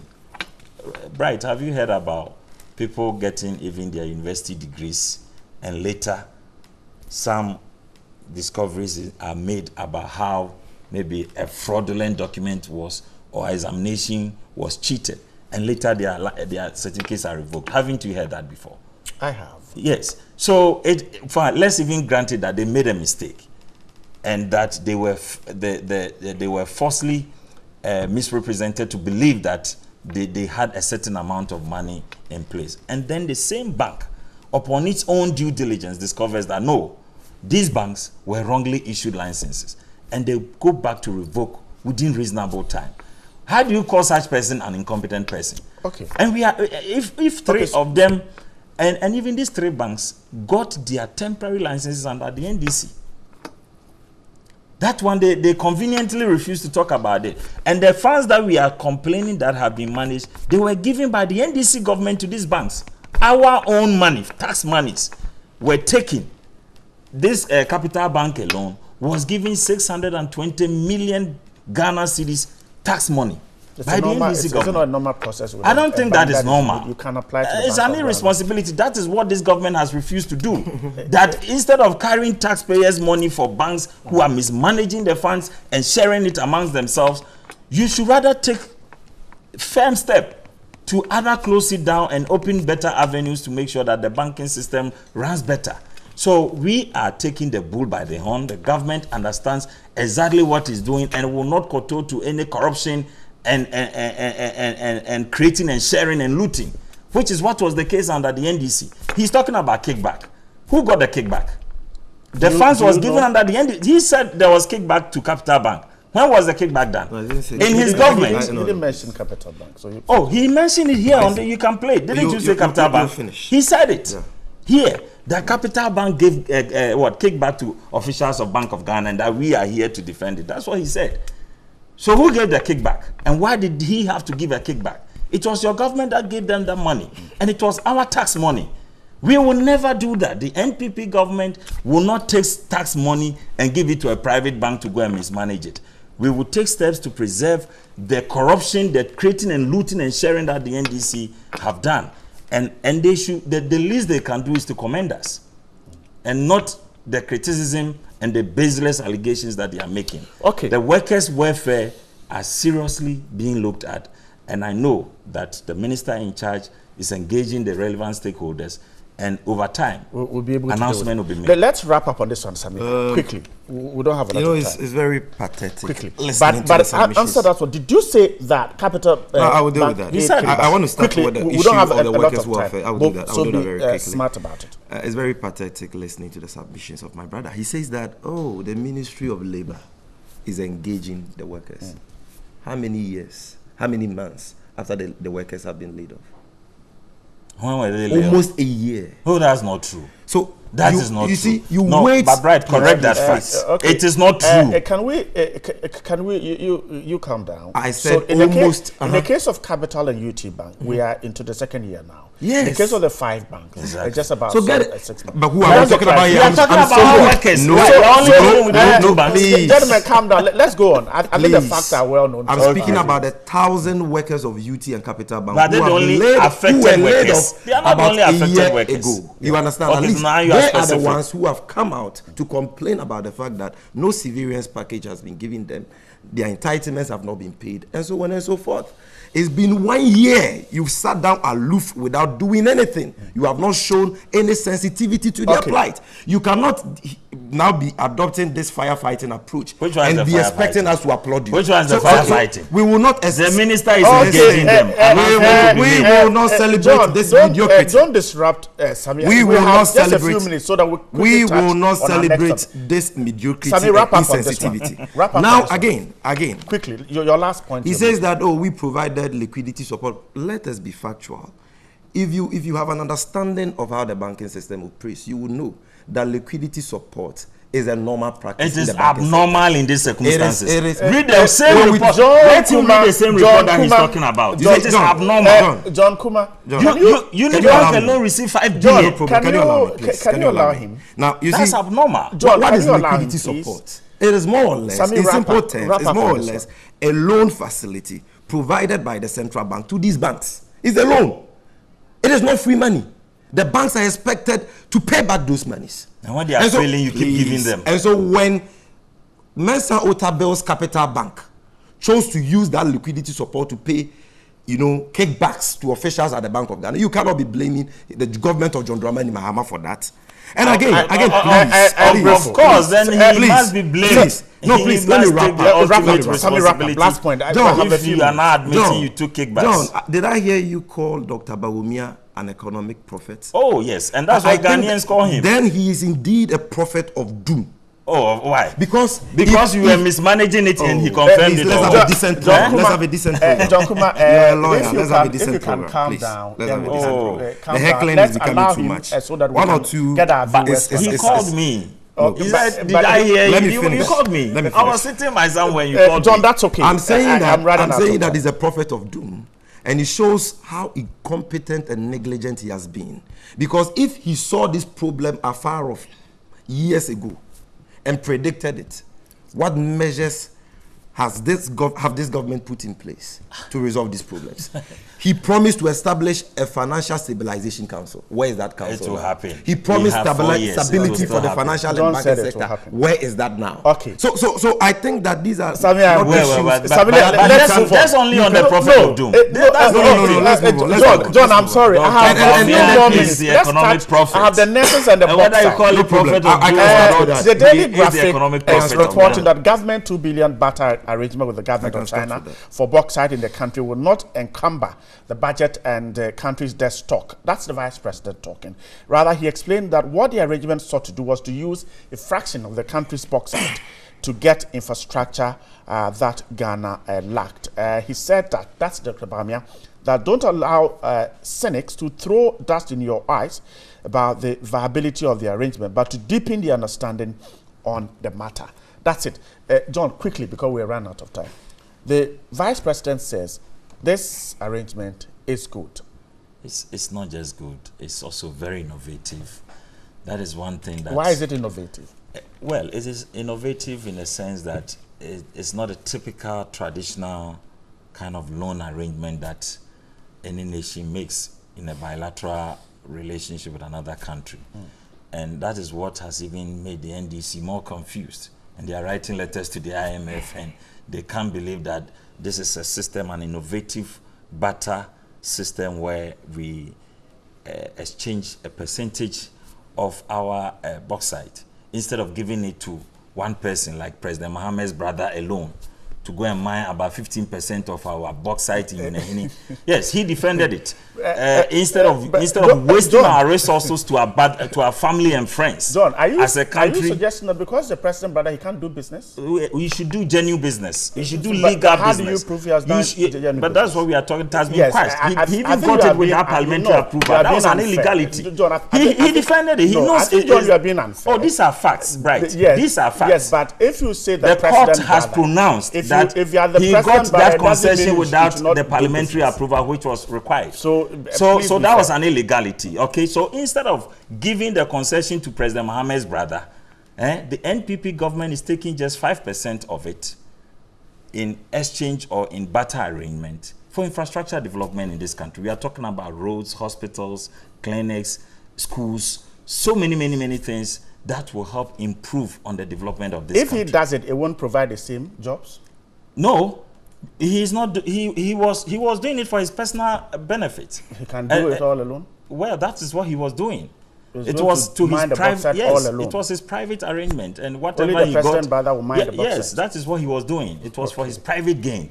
But we are talking about a national. He will employ Ghanaians. Well, he may employ some Ghanaians, but that is not what we are talking about. We are talking about. We are talking about the ownership of the bauxite. And the fact that we are putting it to use for Ghanaians and not to a private person or a president. He's not a Ghanaian. He is not the only Ghanaian. And the bauxite is not for President Mahama and his family and spokespersons like Sami Jamfi who benefit. No, it is for Ghana. So, and this innovative idea. You prefer the Chinese to come in instead of Ghanaians? Is that your point? No, that is not the point. The Chinese, when they come, they will also employ Ghanaians. The fact of the matter is that these innovative ideas allow not just Chinese, because they are only getting up to 5%. Any other country could come in and say we will also provide this amount of infrastructure, or this is what we can give the country, give us Y percentage, and we also deliver. And they are not even going to mine. Sino Hydro is not a mining company. There's going to be another arrangement for competitors to bid. Another foreigner. Whichever. If it is a Ghanaian who can competently mine and give us the results we are looking for, no problem about it. But let me tell you, it's a global village. And where you are competent at, it doesn't matter whether it's a local or a foreign company. As long as you are getting results, there are so many things that Ghanaians are doing abroad. We should not push our local people to be competent. We should. And we encourage Ghanaians to come on board. It's a competitive bidding. If you win, why not? But at the moment, this is the objective of government. And any competent partner, obviously not President Mohammed's brother, who will take concession of about 15% of our Unahini bauxite without parliamentary approval, because just his relationship to the president. That is massive corruption. And what do we call it? Brotherhood kind of governance that we saw in this country. That is not what we are talking about. And this is not a loan. And it should be clearly stated to the NDC that this is not a loan. Okay. This is a barter arrangement that we have made between Ghana and Sino Hydro company. And that even though we have even stated 5% of our bauxite, because it's going to go through processes, it's not the raw material. We are going to refine it. Okay. And it is the value. It is the value of what we are able to sell that we'll use to service this facility. And so we may even end up using just about 3%. Let me get Sami to react to the... Okay, Sami, quickly come in. My brother, first of all, I want to make the point that this arrangement is not a barter arrangement, but a loan. And that is clear. John Kuma and his brothers in the NPP cannot introduce a new word called barter and a new meaning for the word barter. We have all been to school. We can all read and understand. What they are saying is a blatant lie. There is no barter arrangement in this world where interest is paid, where management fees are paid, where contingency fees are paid, where arrangement fees are paid. So please, you are paying about 2.8% to 3.3% of this money as interest. You are paying 1% as arrangement fees, another 1% as management fees. You cannot still call it a barter trade. So please, no, I will not allow that. John, please, I will not allow that. Allow me to make my point. Please, you were here. I was here when you were. So you allow him. No, John, please. I don't need your information. John, please don't disrupt him, please. John, I'm running out of time. Please don't disrupt. So what you're putting out is a blatant lie. This is a loan agreement. You are shying away from the fact that you are borrowing at this alarming rate when you promised the people of this country that you were not going to borrow because the money was in this country. You have borrowed already a whooping 40 billion Ghana cedis with nothing to show for that. And so you want to hide the fact that you are borrowing. But this is a loan arrangement. And the IMF and the World Bank will vindicate that position very soon. Secondly, his submission and his attempt to draw in the brother of former President John Dramani Mahama in this issue exposes his lack of appreciation of the facts. He doesn't understand what he's talking about. Right. The Nyinahini bauxite concession has been vacant for the past 90 years. Does it really matter? In the year 2000, does it really President matter? Kufuor gave that same concession to the Aluminium Company of Canada, Arcan. In the year 2004, President Kufuor gave that same concession to the Aluminium Company of America, Alcoa. Yes. In 2013, yes. Please allow me to make my point. In 2013, you took it illegally. President's brother took it illegally. Allow me to make. Why are you afraid my that I will viewers disclose will want to pay attention to what Sami is saying. If in 2013, that same concession was given to the Russians, a Russian company called Vivmetco. When we gave that concession to the Americans, the Canadians, and the Russians. Legally. You were in this country. Did you say that we had stolen our bauxite for the Russians and the Canadians? So the Canadians and the Americans could have taken it, but the Ghanaian cannot have it. No, the Ghanaian should take it legally. None of these foreign companies were able to progress beyond the exploratory stage. It is only Aston Cubic, that indigenous mining company, which was able to progress beyond that. Again, you are a lawyer. Again, you are a lawyer, so you should know better. Please, you are a lawyer, so you should know better. He will be the first to complain about family and friends government. Is he not the one who is on TV saying that President Kufuor's government is family and friends? Stop it. And he's here defending the president, President Mahama's brother, taking 15% of our bauxite. Please stop it. Are you finished? I will still expose you. Well, if I have time, I can continue. If I have time, I can continue. You are a lawyer here. But you are. Why are you jealous of my being a lawyer? You are exposing. Yes, I'm a lawyer and I'm a professional lawyer. When you speak about mining concessions, I'm a lawyer. I think that the viewers will look at you as not being fair. Well, to them. Let them. So please allow. No, it is not your turn to speak. Don't do that. Allow Sami to go. John, I mean, are you following the point I'm making? But when he refers to Article 268, John Kumar, come on. Are you not a lawyer? Article 268. But in the context that he refers to, you are a lawyer. You should understand what he means. Right, can I continue? Okay, please go. Article 268 of the 1992 Constitution is very clear. It doesn't speak of prior parliamentary approval in the granting of minor concessions. Do you know better than Please, can you keep quiet and allow me to talk? The court has spoken. What's the meaning of this? The court has spoken. Do you know better than the court? John, how do you want the viewers to look at you? Article 268, clause 1 of the 1992 Constitution is clear. It speaks of parliamentary ratification. Ratification is after the act. You sign an agreement before it is ratified by Parliament. You understand? This agreement was signed in December 2016.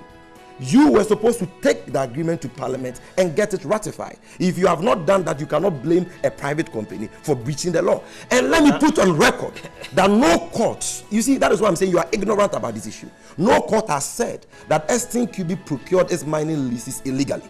Rather, the High Court in Accra quashed the purported revocation letters of Honorable Amiwu, which sought to revoke the licenses of Aston Cubic. As we speak now, let me give you free education. That is not true. As we speak now, your Attorney General has filed a review application at the Supreme Court. Without the ratification, you could doing. Who has been mining there? Nobody has been mining there. So that is why I'm saying you are ignorant.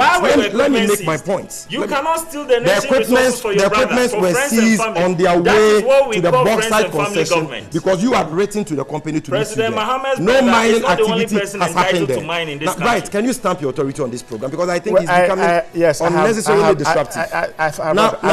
Now, Bright, if I can move on with quickly wrap up. We're wrapping up. Again, as we speak now, your own Attorney General has filed a review application in the Supreme Court of Ghana, seeking a review of the High Court's decision. If you want that High Court decision, if Ibrahim Muhammad doesn't have any legal encumbrance over that concession, why are you in the Supreme Court now seeking to reverse the High Court decision? So you don't even understand what you're talking about. Listen, Estin Cubic is an indigenous company. The project they were embarking on would have created 10,000 jobs. It included an integrated aluminium industry, and what you have only succeeded in doing is that you have delayed the project, and you have chosen to give the whole, not 5%, get your facts correct, the whole of our bauxite to Sino-Hydro. No, that's a big lie. You understand? Under this shambolic arrangement. So you see, and again, let me put on record here that there are 3 bauxite concessions in Ghana. Right, I'm concluding. That was so bauxite concession. You talk about family and friends. The only thing you know how to do is noise. All right. Noise. Okay. No, right. Allow me to make my point, please, because in fairness to me, the only thing you know how to do is noise. You see, the Awaso bauxite concession is currently being mined by a Chinese company called Bauxite Mining Group. That agreement has not been ratified by Parliament. And for 6 years now, that Chinese company has been declaring losses. You don't care about that. Chinese can mine our bauxite at Awaso without paying a dime to us. That agreement has not been ratified. And we sit here, who is supposed to take you expect a private company who has an agreement with the Republic of Ghana to take their own agreement to Parliament? It means you don't even understand what you're talking about. Gentlemen, I am grateful. I am grateful for your time. John Kuma is a member of the NPP. John, the only person running and if you claim you need ratification, why did you go to? It's your president who has appointed his own daughter into office. He has appointed. Yes, that is all that you know. And he has appointed them. All right, gentlemen, have a good morning. I'm grateful for your time. Sami Jeff is a member of the NPP. John Kuma is a member of the NPP. Stay with us.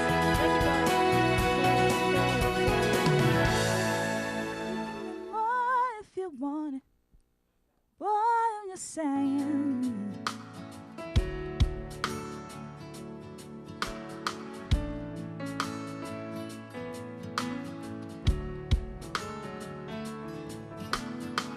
live next to you 5 times a week.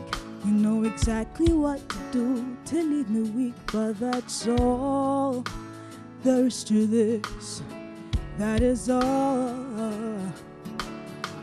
Don't be confused for the way I look at you. What we have is cool, fun and casual. No, if you want it, yeah. Boy, I'm just saying.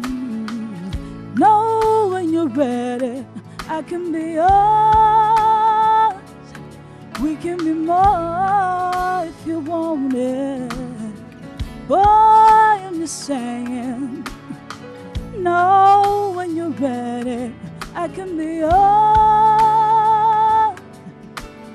What's the jealousy if you don't care? What are you afraid of? It's all in your head.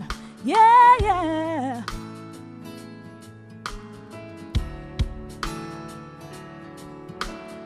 Tell the truth if you want me. I can't wait for you, don't you blame me. When I'm gone, when I'm gone, love makes you foolish, promise it's worth it. Maybe it's not, I'm making things up. I should just give up, but I can't. I don't want to. We can be more if you want it. Boy, I'm just saying. No, when you're ready, I can be yours. We can be more if you want it. Boy, I'm just saying. No, when you're ready, I can be yours.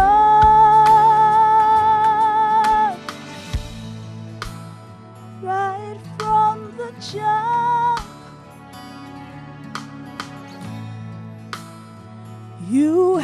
me sprung.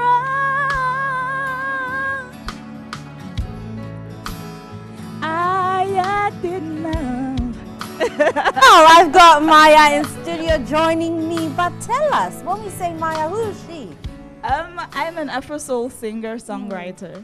Was that a tear you were dropping at that point? You were all emotional and gooey in there. But Maya, you've come out with a debut. Yes. What inspired that debut called Chapter Red? What is it all about? I was inspired by love and passion. Yes. A real life story of love and passion? Yes. Or people's stories put together? They're a collection of my stories. Stories inspired by my life. So yeah. Nice. Anyway, so, I mean, what has been the challenge for you coming up as an Afro-pop singer in Ghana, female, you were in a different genre? What's all that been like? Well, surprisingly, the reception has been really good. The challenge for me was always were people going to understand the kind of music that I was making, because it's Afro soul. It's kind of new. It's not very mainstream, so that was the challenge, but the reception has been very good. But what influenced you to even choose that genre of music, particularly when you know it's new and it's different? Weren't you afraid that people will take time to actually warm up to you, and so why not go to the usual category? Well, because this is what I do best. I think it's what comes most naturally to me, so there was just no other way to go. Did you always have a passion for singing, or it just happened by chance? No, it's always been there. It's always been a passion. So are you planning on taking this on full time, or are you doing anything else apart from singing? No, I'm planning full time. For now, full time. For now, great. Yes. But I mean, what's your inspiration? Where do you take your inspiration from, knowing that this music industry is a tough one, and also you are coming out with a new brand? How? I mean, what inspires you to keep going? Myself, people around me, life, and it's just But you have a different, look and everything. Where did you get up? Where did I get the look? Yes. Oh, well, my friend styled me. She's from Third Tribes. So yeah. I like to look as comfortable and as natural and as African as possible. Well, so, you do. You achieve that. But anyway, I know you've got so many songs to your credit. So you'll give us another one, and then we'll sign off with you. Sure. I think I'll probably just finish this one. Okay. yeah.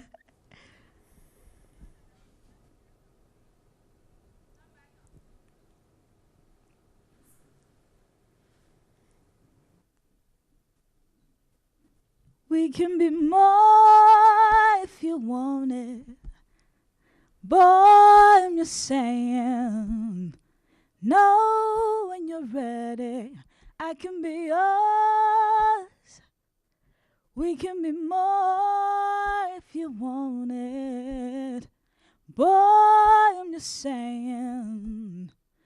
No, when you're ready, I can be yours.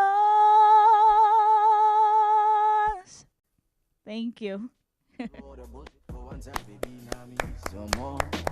Go place where nobody go feed him. Welcome back to TV3 Newday. We told you about the conversation we're going to have with a man who's aspiring to be chairman of the National Democratic Congress. He's been a former member of parliament, a former district chief executive, a former minister on many fronts, and now he aspires to hold the chairmanship position. In fact, he's the current national vice, one of 6 national vice chairmen, and the director of elections at the National Democratic Congress, Mr. Samofu Sampofu.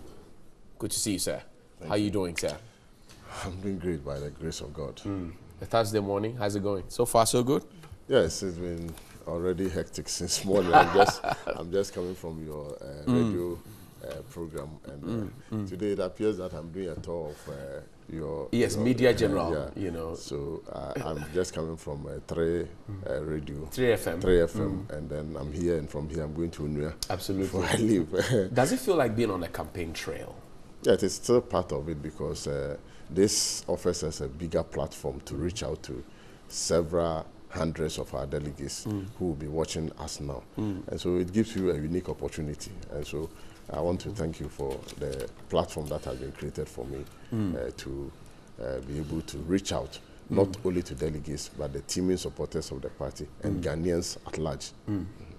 You say you're a Jumarura. You want to revive, restore, recapture revive the party structures, restore the party to its principled core values, and recapture power for the NDC in 2020. That's what you call yourself, a Jumera. Yes. Why? Yes, because I did not give the name to myself. Okay. You know, the name was conferred on me as a result of my workaholic nature. Okay. If you look at my contribution towards the NDC, okay, since its formation, I started as a grassroots person from the branch. Okay. I became a constituency executive. I became a DC, member of parliament, deputy minister, and of course, when the party lost power in 2000, from 2001, I was part of the National Reorganization Committee of the party, which toured the whole country to collate views of our party supporters, and which led to a number of reforms that led to the party eventually coming back strongly to capture power in 2008. Having gone through the reorganization of the party, I was elected national organizer of the party in 2002 at La Trade Fair. And as of now, I think I am the longest serving national organizer of the party. I served for almost 9 years. And during those times when we were in opposition, and things were very difficult and people were not forthcoming to you know, work for the party, I dedicated my life, my time, my resources, my energy and everything to work for this party, to bring the party to power. It is during this time that people gave me the name Jumaure, because logistics were not there, and sometimes I will walk from one branch to another branch. I will take you know, public transport to go and work. I'll get up early at dawn and visit radio stations, TV stations, and work for the party. And so people realize that this is somebody that has really paid his dues in making the NDC what it is today. And so they conferred the title Ajumura. This workaholic aspect of your life, which is what gave you the name Ajumura, how does it impact your family life?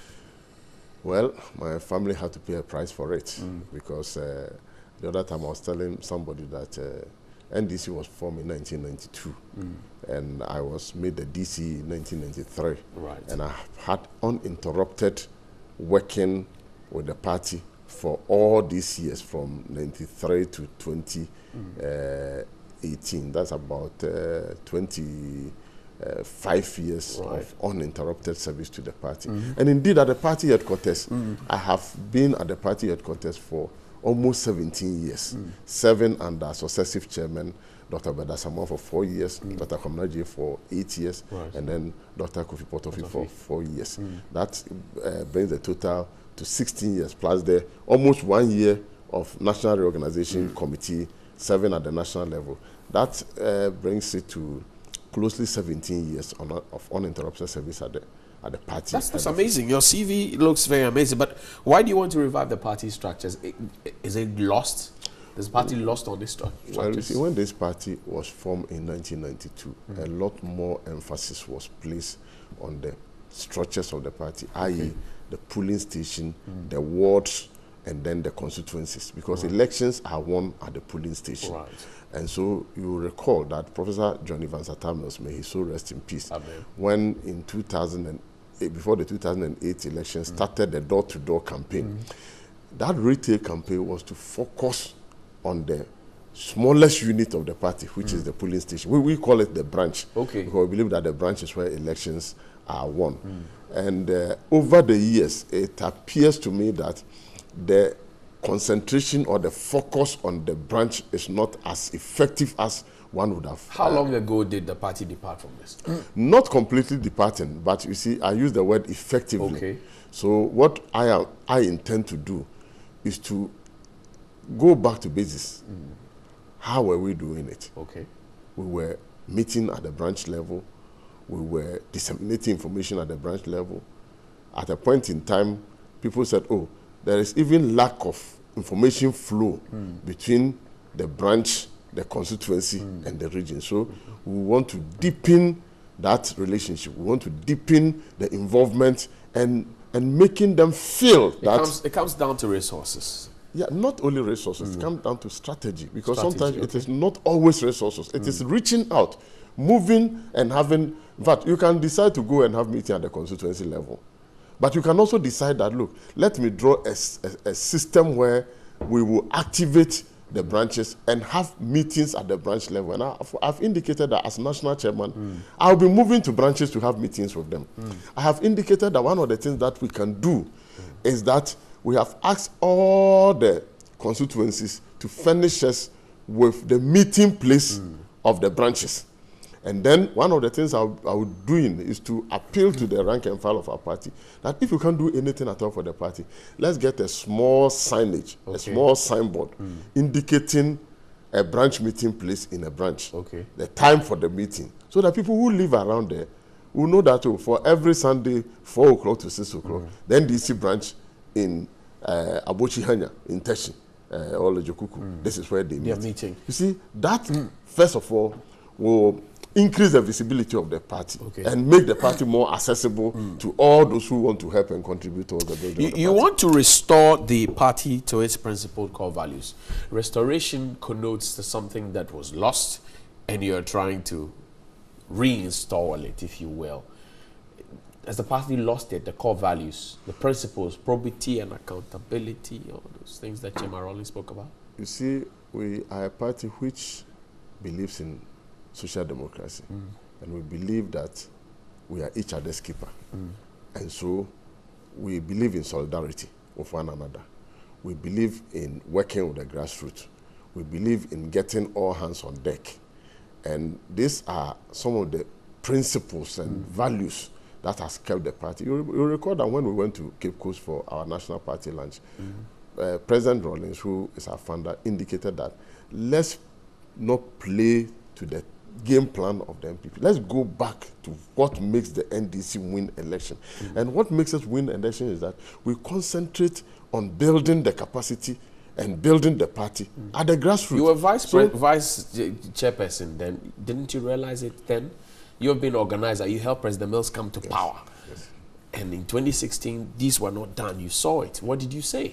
Well, to a very large extent, my emphasis on effectiveness. My emphasis is that the branches were there, but as we move forward, you see, it is said that it's only a foolish man, who doesn't change his mind. And so, having lost an election, having put a committee in place, having the committee coming back to say, look, these are 1, 2, 3 of our findings, and having put in structures and systems that has led us to where we are today, we need to pat ourselves on the shoulders because we did not take the Constitutional Committee recommendation for granted. And for that matter, we decided to do things anew. We decided to build a new register. We decided to get new ID cards. We decided to... Baba Jamal, for example, thinks that by widening the electoral scope, the college, it was wrong timing and it cost the party even more because you were giving biometric to people you literally did not know. What do you say to that? You're director of elections. That is why, it was an innovation. Do you take that jab from Baba Jamal? That you got it wrong in the timing and the activation of that biometric system that you did? The system was good. The timing was bad. So you agree with Baba Yes, Jamal? I agree. The timing was bad because, you see, the biometric registration was done close to the conduct of the primaries. And, as human beings in politics, one of the key things we must also, the political science theories will tell you is that people have rational choice. Rational personal interest. And so once there is a system that people can exploit to their advantage, and the exploitation can be in so many ways. For instance, one of the things that we observed was that if you have a constituency where somebody is coming from a particular ethnic group, and that ethnic group are in the majority, and a lot more of their people are encouraged to go and register as members of the party, the outcome of the election, it's obvious that those with the majority ethnic group will carry the day. And so these are things that we did an assessment and realized that, look, let us hasten slowly. Let us go back and do the registration that we have done now. Having gone through this election, when we finish the national elections, and there are no elections hovering around which will let people manipulate systems. Now, the data that we have had now, which we have all cross-checked, and ensure that these are true members of the NDC. We are going to embark on a process of digitizing that data. So that in future, when we say we have a biometric register, the biometric register has a solid foundation that cannot be compromised or corrupted. And so it's a system that we have started.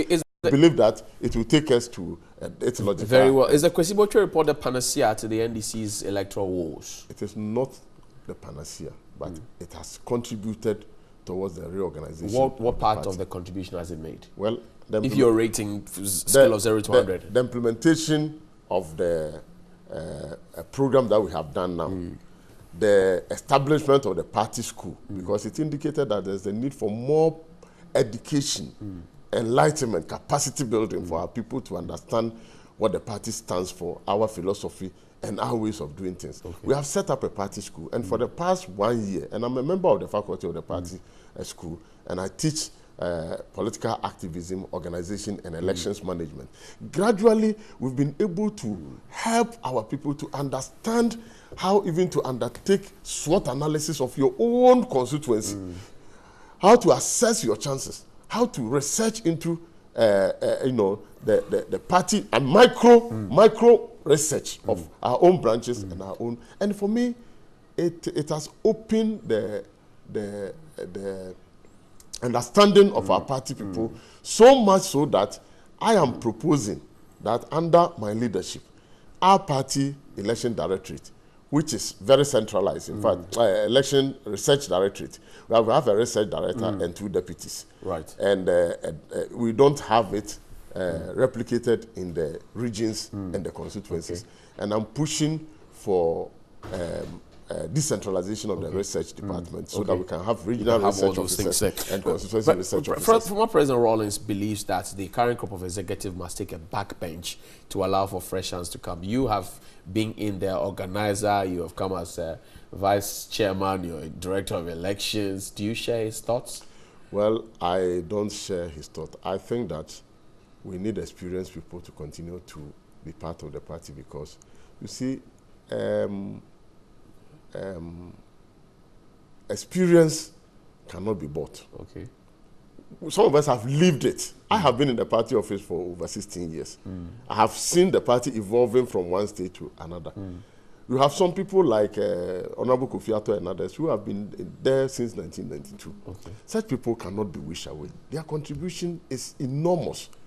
And so, must they be in a leadership position? Must they be in a leadership position to invest their experience? It is important that we have a blend of experience. They can be behind and give knowledge and guidance, don't you think? Sometimes when you lead from the front of your experience, it is very beneficial to the party. I can tell you that in the MPP, for instance, in the last election, they had to go for some of the experienced hands, like McMahon to become a campaign director, like Lord Comey, who was a former national organizer, like Dankwaku Butwe and others, to come back to Australia. So you see, it is important for you to understand that politics requires very hands-on, experienced people to manage parties. Speaking of which, Hudu Yaya, Dana Bodakpi, Betty Modi Drisu, and your good self, you are the youngest in the pack, am I correct?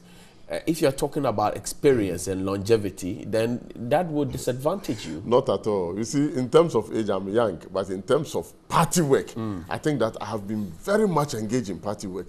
And I indicated to you that from the branch to the constituency, the longest serving national organizer, a vice chairman, the director of elections of the party. I have been with the international relations department of the party. I have assisted in restructuring the party externally.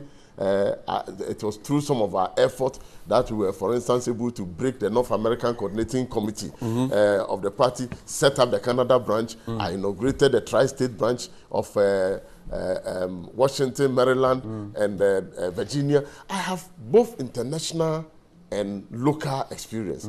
And so, in terms of age, I think it goes for me because this work is a very strenuous work. You need somebody with energy and the tenacity to move around the country, the ability to stand on his toes, 24 hours to work for the party. And I think that one goes for me. But the NDC doesn't have a history of giving its party chairmanship to young people. You mentioned Dr. Kwabena J, Dr. Yao Samoa, and Dr. Potofe himself. If you look at the MPP, they have traveled along the same line.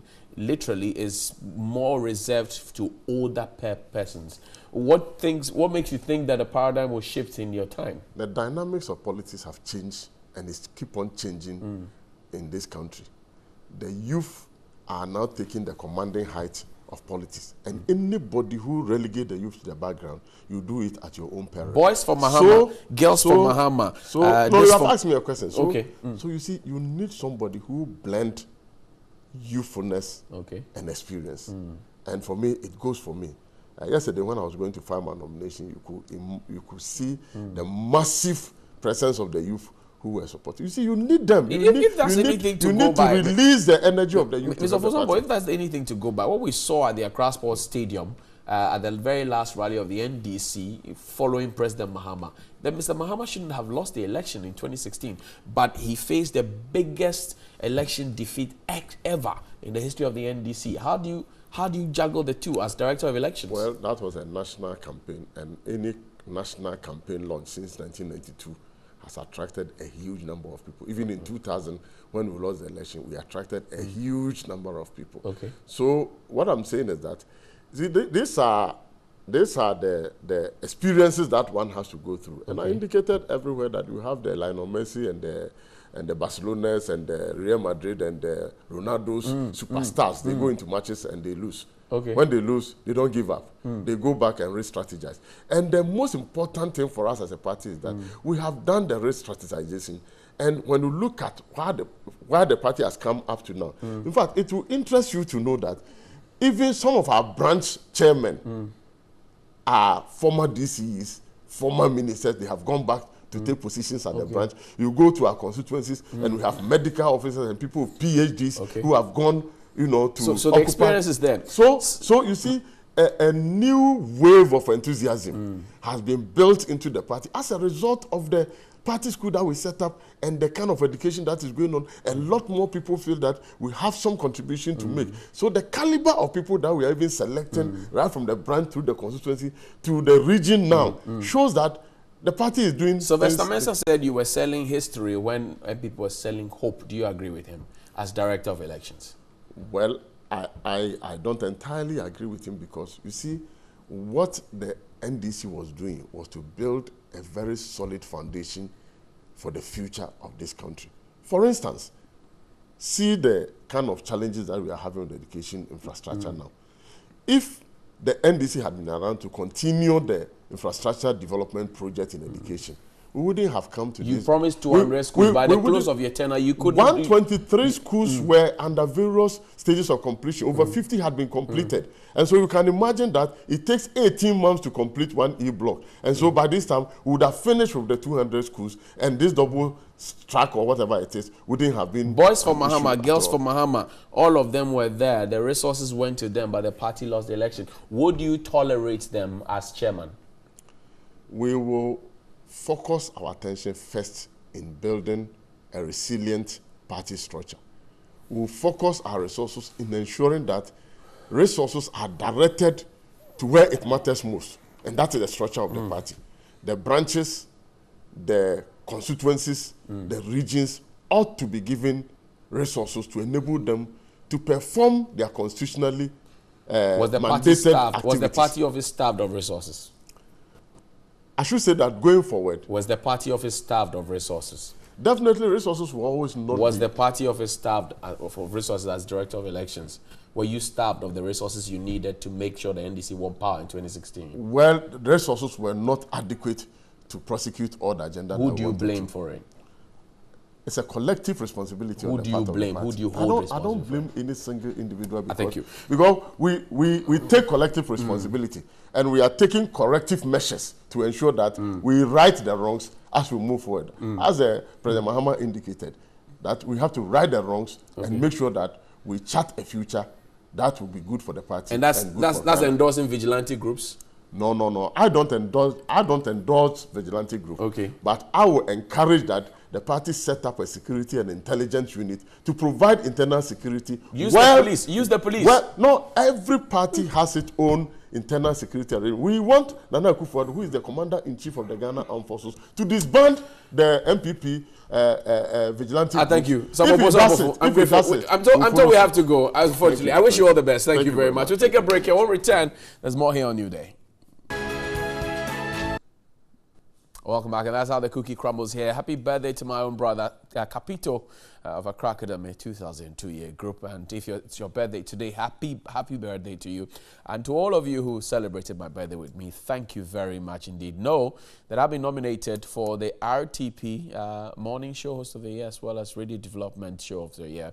We hold the title to Radio Development Show of the Year, so you know what to do. Go out there, vote. And for Newday to win the Morning Show of the Year, you know what to do. Make sure TV3 is always in the lead. We'll see you tomorrow. And as Vodafone marks its 10th anniversary, we're telling you about the 10 distinct. Yeah, for only 10 pesos you get to get data and voice calls, and you get to share with 10 people. It's more like a kick him at this thing. So don't lose guard, my buddy. Go out there, Vodafone. We got your back. The future is exciting. Question is, are you ready? Go on to Vodafone. See you tomorrow.